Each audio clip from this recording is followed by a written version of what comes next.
Bienvenido al podcast Mujeres con Energía.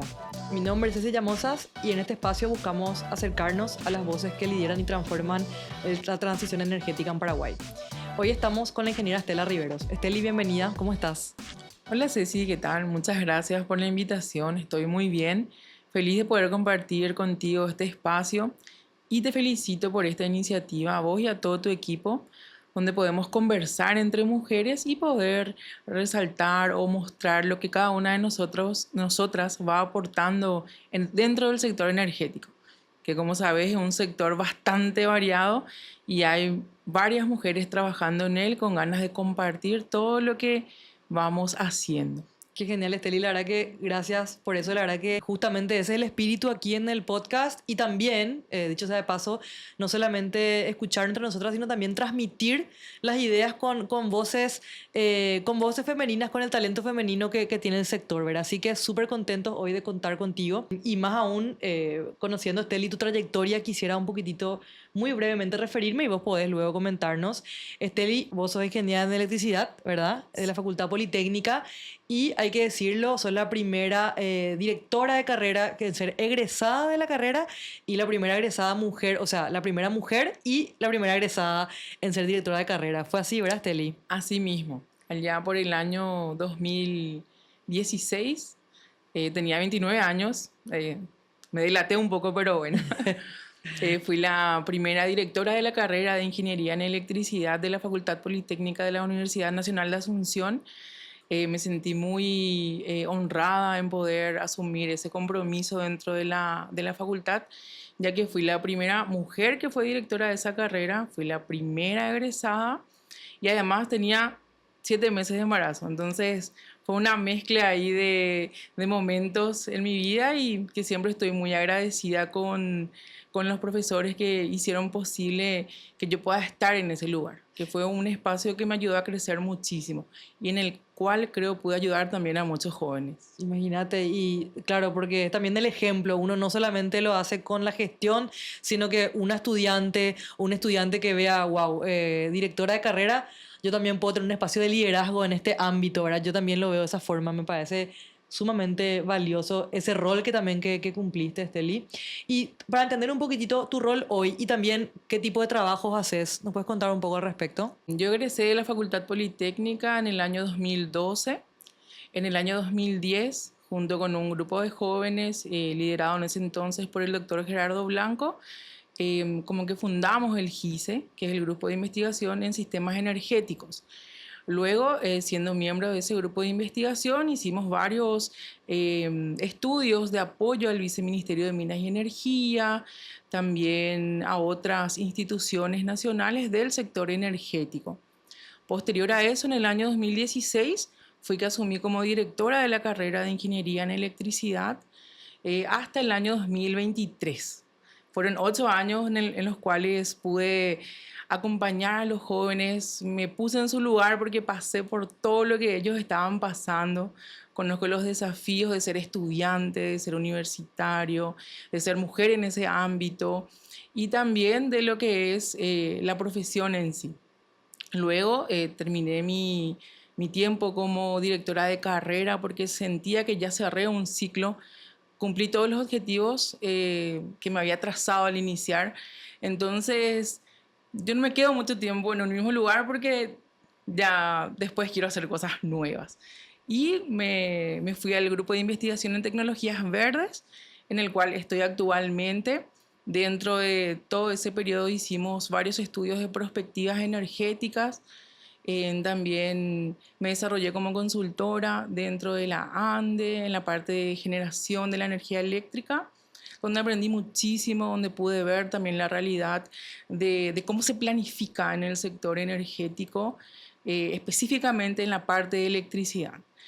Posterior a eso, actualmente soy docente de la carrera de Ingeniería en Electricidad en la parte de trabajo final de grado.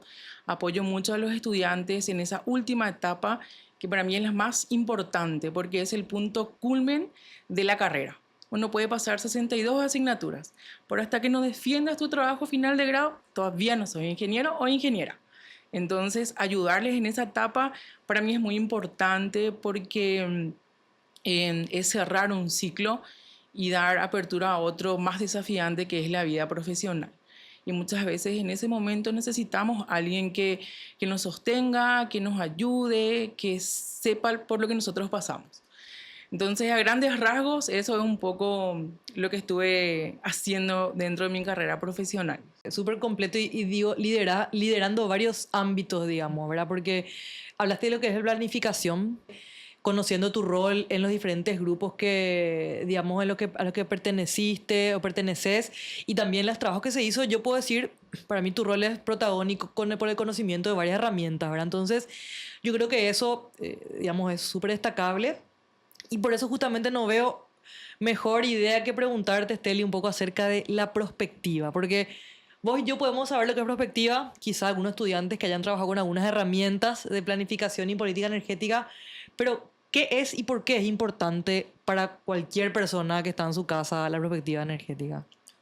Perfecto. La perspectiva energética es una herramienta de planificación energética. ¿Qué es lo que conseguimos con la perspectiva energética? Es imaginar el futuro. De aquí a 10, 20, 30 años, ¿cómo va a ser el sector energético? ¿Cómo se va a comportar la demanda de energía? Porque una perspectiva abarca todas las fuentes energéticas, tanto la demanda de hidrocarburos, de biomasa, de energía eléctrica. Entonces, es ver el sector energético como un todo, tanto la parte de demanda como la parte de oferta. Entonces, prospectiva energética es imaginar escenarios de qué pasaría si.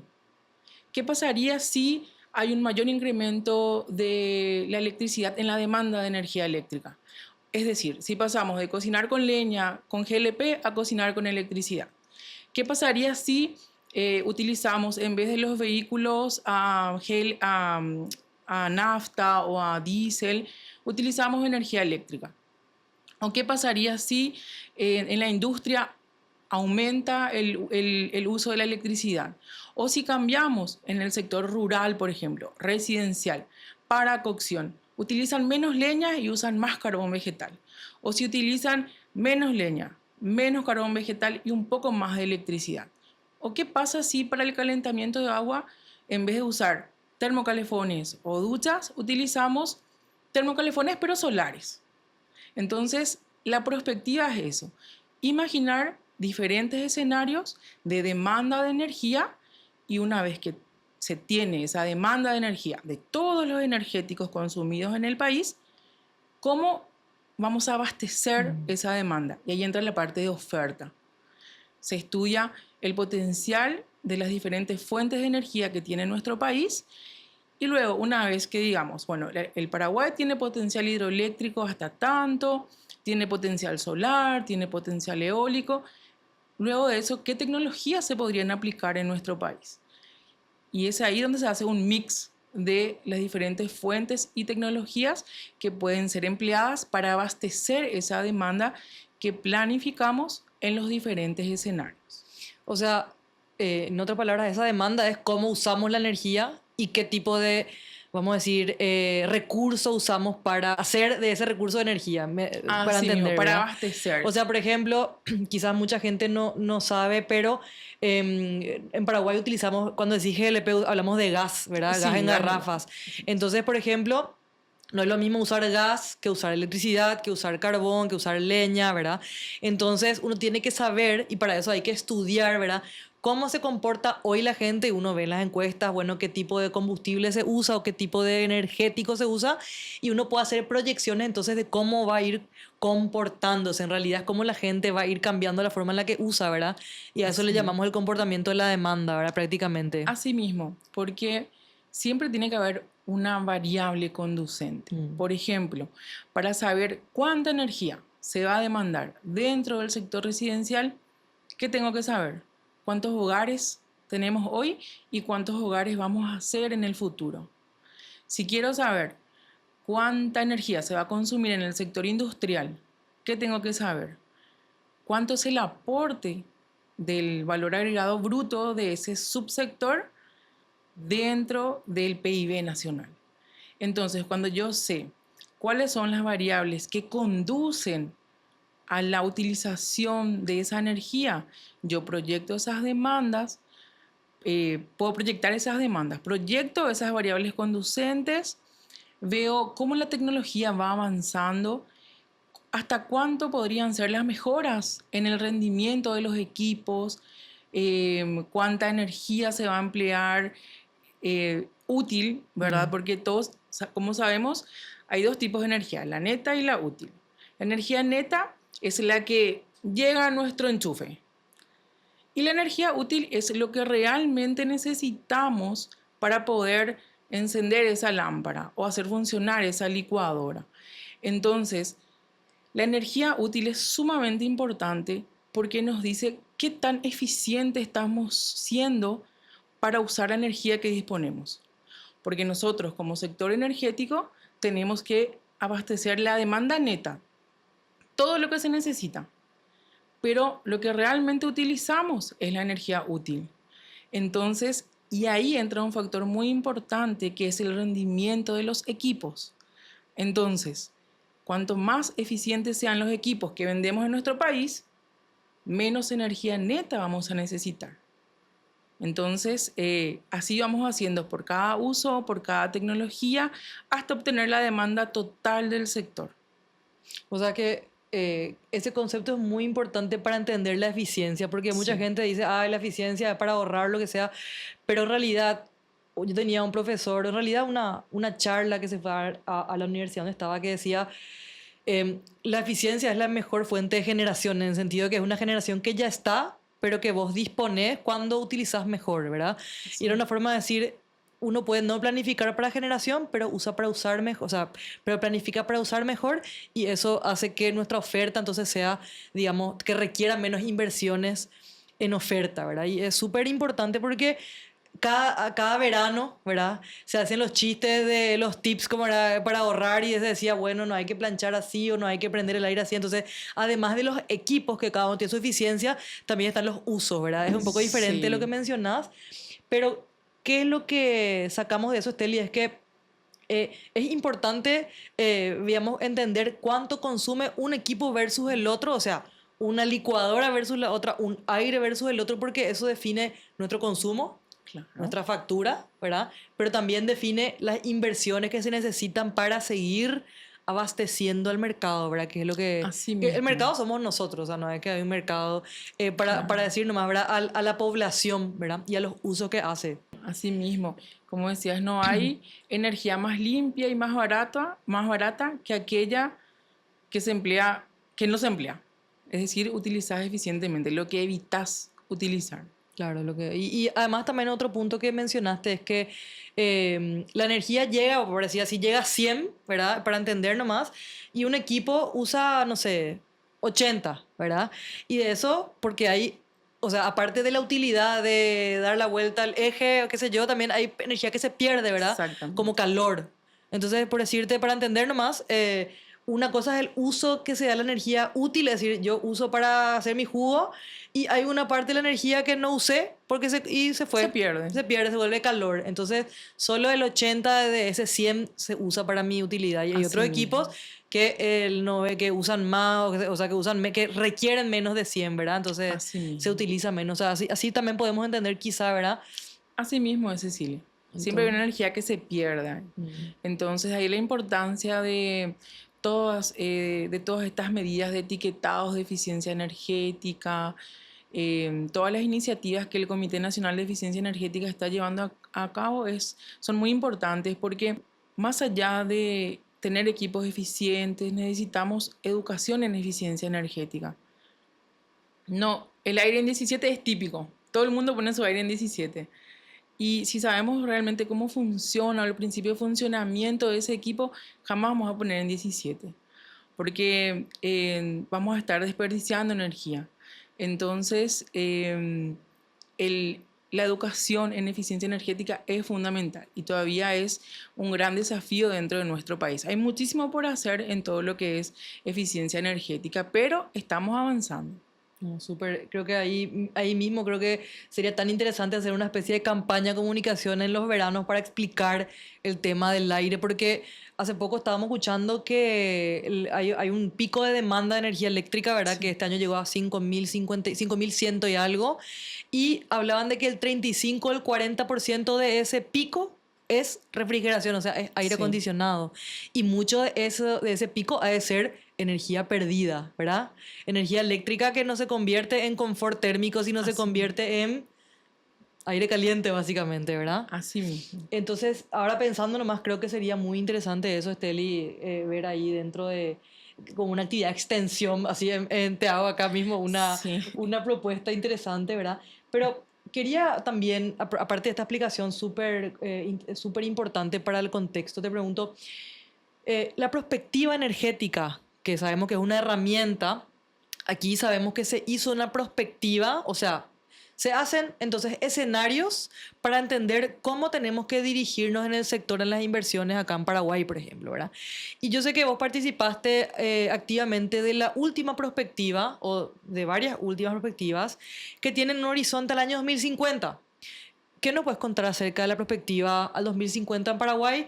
Me refiero a lo que es a la oferta, o sea, qué tecnologías se piensan, cómo se ve que la demanda va a evolucionar, y qué escenarios se prevén así, pero no hace falta que sea al detalle, pero a grandes rasgos si va a aumentar, si va a disminuir, ¿cómo ves eso, Esteli? Sí.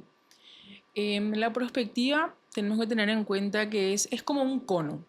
Siempre uno plantea un escenario tendencial, es decir, eh, estas medidas o esta demanda de energía va a seguir este comportamiento histórico. Entonces es como la parte baja del cono. Y luego planteas escenarios de mayor demanda de energía, de mayor desarrollo socioeconómico. Entonces el cono, con esa demanda de energía, tenés la parte superior del cono. Entonces es un cono que se extiende y sabemos que la realidad de lo que va a suceder tiene que caer en un punto dentro de ese cono. Entonces, con una perspectiva, bueno, puedes adivinar exactamente qué va a pasar, porque no es una bola de cristal. Entonces, lo que haces es planifico escenarios de tendenciales en los cuales se van a mantener los diferentes usos, se van a mantener los diferentes eh, energéticos consumidos, se van a mantener las costumbres de los usuarios y un escenario alternativo en el cual decís, no, van a haber equipos más eficientes, va a haber un desarrollo socioeconómico mayor, van a aplicarse nuevas tecnologías, va a haber mayor eficiencia, va a haber una campaña de educación en eficiencia energética a toda la ciudadanía. Entonces, son escenarios tendenciales o escenarios optimistas. Y dependiendo del objetivo de la perspectiva, uno puede hacer escenarios que sean carbono neutral, por ejemplo. Decís, no, acá en Paraguay ya no se van a emitir, no se va a emitir CO2 en la demanda. Es un escenario. ¿Posible? Lo dudo, ¿verdad? Pero es un escenario que uno puede plantear. Entonces, en las últimas perspectivas, lo que hemos hecho es lo siguiente. Para los escenarios optimistas, prevemos que en el sector residencial se utilicen más la energía eléctrica en sustitución de otras fuentes que son menos eficientes, ya sea para la cocción, para el calentamiento de agua, eh, para la refrigeración. Refrigeración es un uso cautivo de la Mm. electricidad. ¿Qué quiere decir eso? No compite ninguna otra fuente con la electricidad para satisfacer ese uso. Entonces, allí lo que se hace es decir, no, los aires acondicionados van a ser más eficientes, no hay un cambio de fuente de energía. O sea, para explicar rápidamente, no hay aires a diésel, No hay. ni tampoco aires a leña ni a carbón. Eso es lo que quiere Exactamente. decir. Eso es un uso cautivo de Mm, esa fuente energética que es la electricidad. mm. No podemos mejorar en ese aspecto, pero sí podemos cambiar la eficiencia de los equipos. Podemos utilizar aires acondicionados que sean más eficientes y también acompañada de la educación a la ciudadanía en el uso de esos aires acondicionados. Entonces, en lo que plantea ese escenario optimista o sostenible es un uso más eficiente de la energía, básicamente, ¿verdad?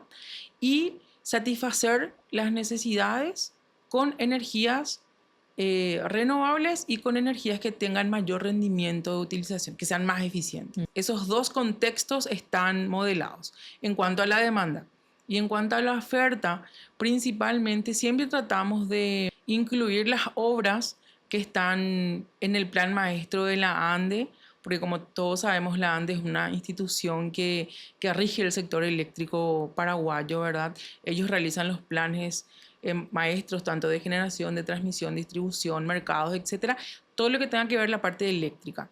Entonces, incluimos esas obras que ellos también incluyen, ¿verdad? Y además exploramos otros posibles escenarios. Por ejemplo, ¿qué pasaría si se incluye energía eólica? ¿O qué pasaría si se utiliza gas natural, esas centrales térmicas a gas natural? Sabemos que el gas natural es conocido como el combustible de la transición energética. Y últimamente hemos escuchado al Viceministerio de Minas y Energía que está impulsando el proyecto del gasoducto. Entonces, eso es un escenario posible. Entonces, se plantean también esos escenarios de oferta. Y esto también de la perspectiva del escenario con gas.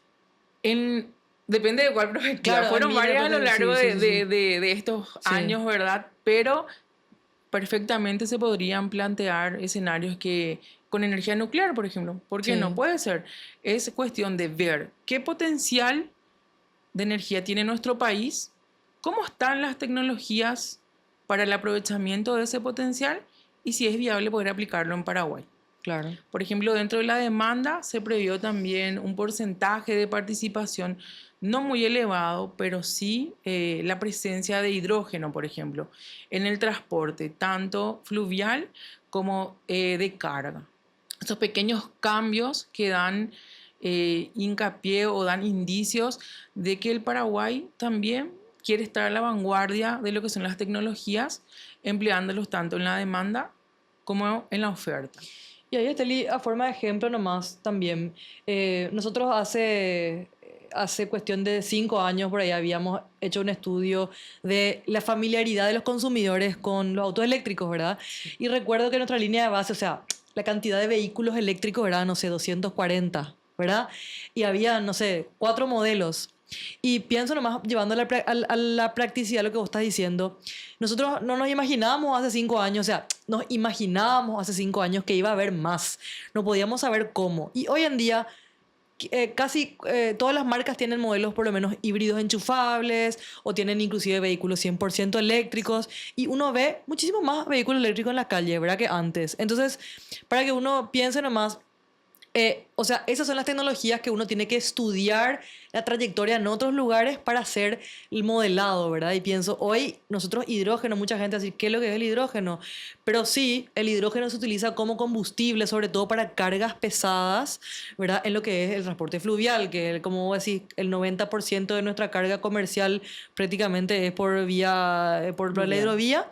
Y luego la vía terrestre que también se usa mucho hidrógeno, ¿verdad? Entonces, pienso, para graficar un poco lo que estás comentando, que el trabajo de hacer la perspectiva no es solamente imaginarse así alegremente, sino que es estudiar los mercados internacionales y, digamos, entender también cuán posible es que aquí se adopten las tecnologías, ¿verdad? Así Y uno mismo. lo ve después, porque nosotros hace 5 años mirábamos eso y hoy en día vemos los modelos, por más que uno no pueda predecir o no es una cuestión de tarot, ¿verdad? Uno ve las tendencias y como somos un país receptor de tecnologías, un país receptor de tendencias, es una ventaja, digámosle, porque sabemos lo que en otros lugares están surgiendo aquí también, ¿verdad? Esteli, te consulto ahí, ¿qué tecnologías se prevén en los diferentes escenarios, en los diferentes instrumentos, en lo que es oferta? O sea, si yo quiero saber más o menos de acá en 10 años cómo se puede ver la matriz de generación, ¿qué hay en los diferentes escenarios oficiales e inoficiales? Sí, como sabes, la parte de oferta tiene un tiempo considerable para ser eh, ejecutada. Las obras de generación en sí tienen un periodo importante. Por ende, 10 años parecería mucho tiempo, pero en lo que son obras de generación es poco tiempo. Básicamente lo que se prevé siempre siempre vamos a mantener la base de las centrales hidroeléctricas, ¿verdad? Le tenemos a Yacyretá, tenemos Itaipú y tenemos Acaraú, Tenemos también las pequeñas centrales hidroeléctricas y también las centrales sobre el río Paraguay. Aparte de eso, se tienen también los paneles solares, los bancos de batería, y ahora vimos que en el último plan maestro la ANDE también incluyó las centrales de bombeo. También están las centrales solares híbridas, ahora solar y diésel. Y básicamente esas son las que están, vamos a decirlo, en el corto plazo, que serían 10 años, mediano plazo podríamos decir, en lo que es oferta, ¿verdad? Hay que tener en cuenta también, Cecilia, retomando un poco tu comentario anterior, el proceso de la realización de la prospectiva energética es muy importante. Siempre tiene que ser un proceso participativo. De hecho, que nosotros cuando realizamos estos estudios de prospectivas, siempre hacemos talleres de los diferentes subsectores, tanto de la parte de biocombustibles, de la parte de biomasa, de la parte de electricidad, y siempre llamamos a todas las instituciones, tanto públicas como privadas de nuestro país, y también tenemos muy en cuenta todo lo que es el entorno regional. Eso es fundamental, porque para que podamos planificar cómo va a ser esa demanda de energía, todos tenemos que estar involucrados. ¿Por qué? Porque yo puedo tener una percepción, vos otra, pero las instituciones que rigen en el sector tienen una visión más amplia aún. Y esos aportes de las diferentes instituciones, más los estudios de diagnósticos que se hacen por subsectores y los estudios de la región, nos ayudan a poder planificar tanto la demanda como la oferta para que ese cono que habíamos comentado sea lo más preciso posible y no imaginar futuros que no van a ser Que no sean posibles. realizables. No, definitivamente no es un trabajo de escritorio, ¿verdad? O sea, es un trabajo de campo prácticamente, ¿verdad? Esteli, yo en todos estos roles que mencionaste, que llevaste, ¿verdad? De la dirección, de la docencia, la investigación y de la planificación, em, no puedo dejar de preguntarte esto, ¿verdad? Que ya va más al plano personal y de gestión, ¿verdad? Em, ¿Cuál fue el mayor desafío con el que vos te encontraste como mujer en entornos técnicos, ¿verdad? Teniendo en cuenta que no solamente estamos hablando de la carrera, sino de la fase universitaria y la fase estudiante, ¿verdad? Sí, podrías aportar con nosotros siempre con el espíritu de compartir, digamos, tu experiencia, ¿verdad?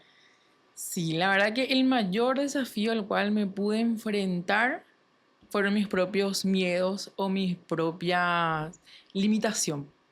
Porque uno como mujer piensa, es una carrera de hombres, eh, no me van a tener en cuenta, pero es algo que nosotras nos ponemos, ¿verdad? Quizás por todo lo que venimos arrastrando o por lo que pensamos. Pero mi principal desafío fue enfrentarme a mí misma, ¿verdad? Y poder combinar esos roles de docente, de investigadora, de mamá, de esposa, de todo. Entonces, el principal desafío desde mi punto de vista es perder el miedo, pensar que tenemos límites muy inferiores a los que podemos, encontrar el lugar donde uno realmente se sienta eh, útil, uno sienta que realmente pueda aportar. Entonces, yo simplemente le insto a todas las mujeres que quieran seguir carreras de ingeniería, que las necesitamos. Ahora cambió mucho esa realidad. Cuando yo ingresé éramos 3 mujeres y fueron 42 ingresantes. Entonces éramos poquitísimas. Y igual en ese entorno conseguimos muchos compañeros que nos ayudaron, otros que nos ponían, que no tanto, ¿verdad? Y también cuando fui directora, muchos profesores que me apoyaban, otros que no, muchos egresados, muchos estudiantes. Pero al final uno con la perseverancia, el buen trabajo, el respeto por las personas, se va ganando su lugar. Y hoy puedo decir que para mí es una satisfacción muy grande recorrer las instituciones y que me digan, profe, profe, profe, ¿verdad? Entonces, cuando yo necesito algo, sé que puedo contar con muchas personas a quienes yo le acompañé en esa etapa de su vida y siempre están ahí para ayudarme. Entonces, le agradezco desde ya a todas las personas que me han ayudado en este camino profesional y les invito a todas las mujeres, a todos los jóvenes que vengan al sector energético, ya sea eléctrico, de biocombustibles, bioenergía, todos, porque hay mucho trabajo por hacer. Hay muchas cosas que lograr, hay mucho por cambiar y muchas cosas que hacer desde cero. Entonces, básicamente es eso. Esa invitación está abierta. En la universidad les esperamos a todos los que deseen también ahondar en este mundo apasionante de lo que es la investigación y las perspectivas. Porque lo más satisfactorio es cuando uno trabaja con mucho esfuerzo, con mucho sacrificio en algo que después le es útil a tu país para poder desarrollarse. Totalmente. Esteli, la verdad que muchísimas gracias por compartir con nosotros hoy. Con esto cerramos el episodio 6. Súper agradecidos con Estela y realmente una líder en el sector y en el ámbito académico, así que muy contento de haber compartido contigo acerca de planificación, acerca de los desafíos de la carrera, acerca de tu trayectoria. Muy agradecidos y bueno, nos vemos la próxima. Muchas Muchas gracias. gracias. Hasta luego.